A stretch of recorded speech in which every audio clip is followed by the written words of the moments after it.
Hello my lovelies, and welcome back to Sauntering Tarot. This is part 5 of my Deck Strength versus a Weakness series. Our featured deck of the month is the Wisdom of the Oracle by baron-reid. And today we're going to discover some anti-pairs, specifically oracles. This is an anti-pair oracle edition. I've only got one indie deck and 5 mass market to show you. I only pulled a few. I don't want to keep you here all day. The first one we're going to look at is Umbrella Tree Press's deck called the Fairytale Oracle. And if you watched part 1 in this series, you will recognize this deck because I showed it to you already. These two decks have the same job in my collection. However, they do not pair. In one of my perfect pair videos, I did show you another deck that also had the same job as Wisdom of the Oracle in my collection. The only difference was those two decks paired. However, Wisdom of the Oracle does not like the Fairytale Oracle because it's based on fairy tales. It has that storybook. That storybook theme and essence to the deck. That was literally the point, but Wisdom of the Oracle doesn't like it. So even though there's good keywords here, and remember when I say things pair or don't pair, it's not about the aesthetics, it's not about the looks of the deck, it's about the energies of the deck and what they're capable of. And in this case, fairy tales are a no-go for Wisdom of the Oracle. We're going to move right on to mass market. A lot of you will recognize this one because it's one of MJ's decks. This is the Urban Crow Oracle. Okay. Again, a deck with a good keywords, and yet it does not pair with Wisdom of the Oracle.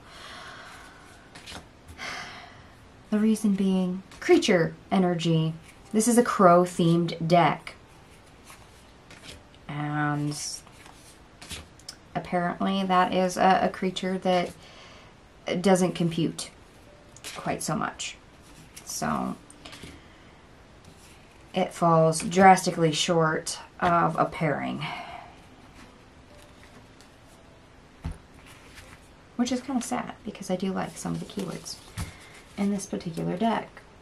Moving right along.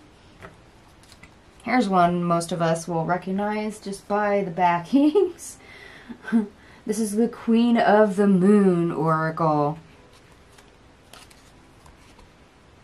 And a lot of us have seen this. Even if we don't own it, we've seen this deck. Simply because it's had a lot of heavy usage. And I would love to say that these two pair. Sadly, they do not. It's not a strength issue, it's not a weakness issue, it's not a job issue. And like I said, it's about the energy, not the aesthetics.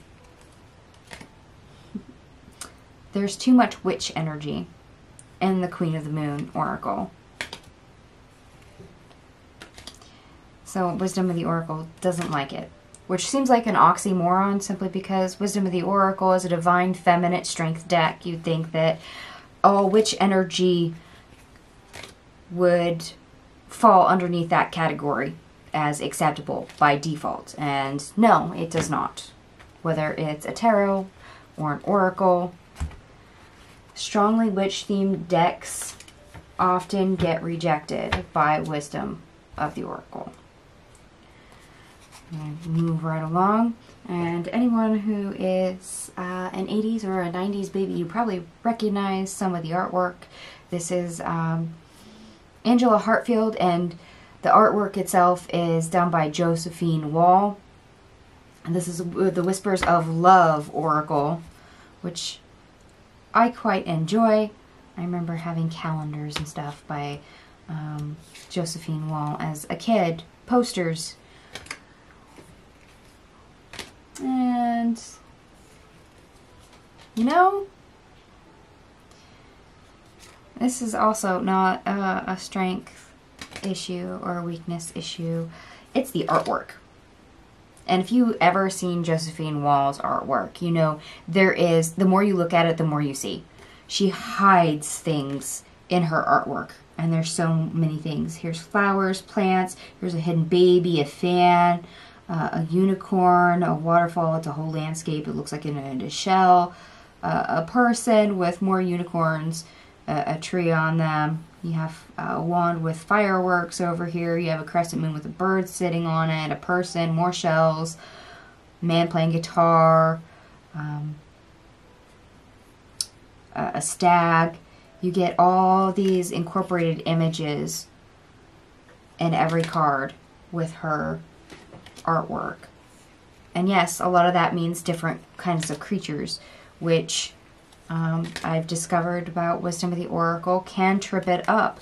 If it can't make sense of the artwork, or if there's too many different types of creature energy in the deck, it likes to shy away from it. And in that case, it doesn't want to communicate with the other deck and play nice when it's on the table together. Which is really sad, because I like both decks, and I think this could, you know, lead somewhere. Unfortunately, both of the decks have different ideas on that aspect. So, it's no bueno. Alright, I have 2 more decks to show you. We'll go through these as quickly as possible. A lot of you will probably also recognize the backings of this one. This is Stacey DeMarco's deck, the Deep, Dark, and Dangerous Oracle. And as you can see, the very first card I flip over is the Harpy. The Hydra. You probably know where I'm going with this. There's gods, there's goddesses in this, demigods even, Selkie. But a lot of Kraken. Creature energy is in this deck. Catsith. And for that reason, Wisdom of the Oracle says a big old no to this deck.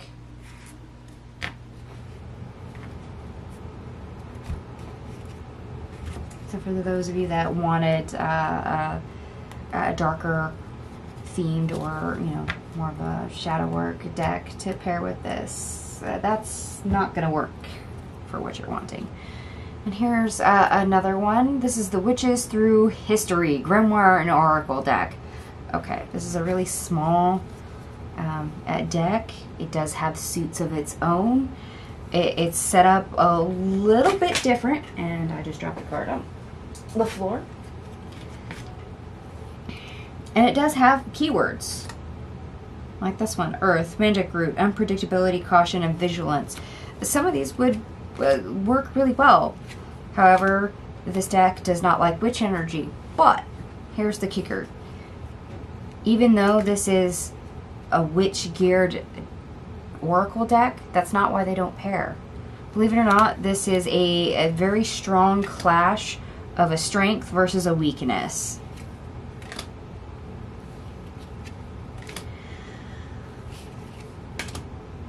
Divine Feminine Strength, Shadow Work Weakness. I bet you can probably guess what the strength is of this deck if you sit there for a second. Without me having to cover it, since I tell you it clashes and doesn't work. Alright, my lovelies, that is all the decks I have to show you for right now. I do have more listed in the description box down below, and if you do find other decks that do not pair and wish to share that information, please list that in the comment section down below. After all, this is a catalog of decks, basically. Free information, nifty to have. And for those of you that want to go back for previous months, if you are new to this series, I do have playlists for those labeled deck strength versus weakness. That is the overview for each deck, and then I break it down into anti-pairs and perfect pairs. I do have a playlist for each of those sections, so you can go back for the deck that you would like to view. Thank you so much for watching, and I will see you guys later. Bye.